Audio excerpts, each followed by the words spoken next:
The Tudor dynasty may look glamorous in textbooks, but behind the portraits and royal pageantry lurked a world of secrets the crown worked desperately to hide. Today, we're stepping into the shadows of England's most dangerous royal family. The secret that sparked a kingdom's chaos. Henry VIII's infamous break from Rome didn't start as a political master plan. It began with a secret no one at court dared to whisper aloud. Behind locked doors, the king agonized over his great matter, a tangle of forbidden love, religious fear, and political pressure. His desire to replace Catherine of Aragon with Anne Boleyn was shrouded in coded letters, hidden meetings, intercepted messengers, and clandestine trips to Rome. Even today, historians still don't know exactly when Henry and Anne became lovers or when he decided that Catherine must go. At the center of it all lay one truth the king buried deep. He wasn't just following God's law. He was following his heart, lust, and ego, and he needed the whole world to believe otherwise. Elizabeth I's courtiers and their forbidden weddings. Elizabeth I adored control, especially over the lives of her courtiers. Anyone who dared to marry without her blessing was gambling with their freedom, yet secret marriages repeatedly flourished in shadowy corners of the Tudor court. Powerful men like Robert Dudley, Elizabeth's lifelong favourite, hid weddings knowing full well the explosion that would follow if she discovered the truth.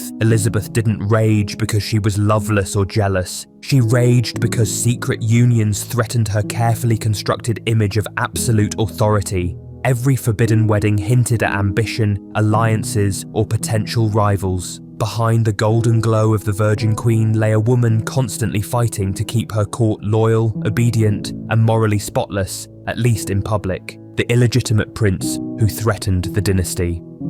Henry VIII shocked Europe when he elevated his illegitimate son Henry Fitzroy to the rank of Duke, the highest title a non-royal could hold. Whispers rippled through the courts of Europe. Was the king planning to make Fitzroy his heir? This possibility terrified political factions, foreign rulers, and even Henry's own wife. The truth was locked behind palace doors. Henry never legitimized Fitzroy, but he gave him enough power to provoke speculation. He kept everyone guessing, a tactic that let him test political loyalties while reminding the world that he could secure the Tudor line however he chose. Fitzroy's early death ended the question, but not the mystery. The people's queen who didn't trust the people. Elizabeth I loved being adored, and she played the role to perfection, riding through cheering crowds, accepting gifts with angelic smiles, and calling her subjects her children. But behind the mask, she confessed a blunt truth. She didn't trust her people at all. She knew how quickly public opinion swung, how easily gossip spread, and how mob loyalty could turn dangerous. Her famous progresses, portraits, and public speeches were less genuine affection and more brilliant political theatre.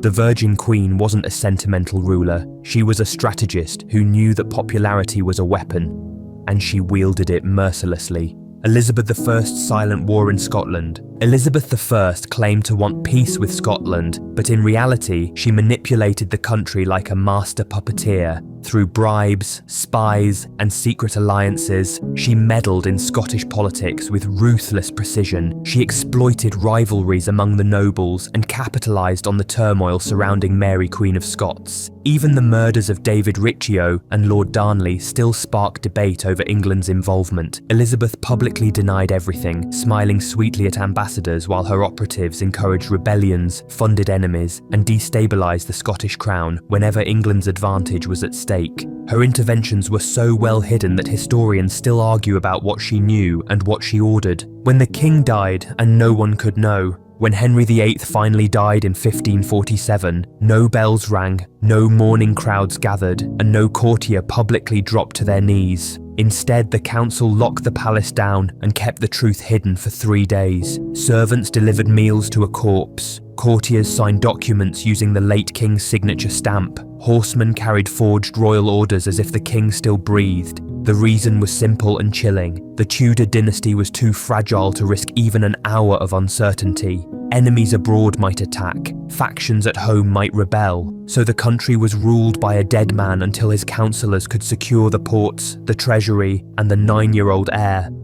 The Tudors believed a monarch's death was just as dangerous as any war, and secrecy was the only shield.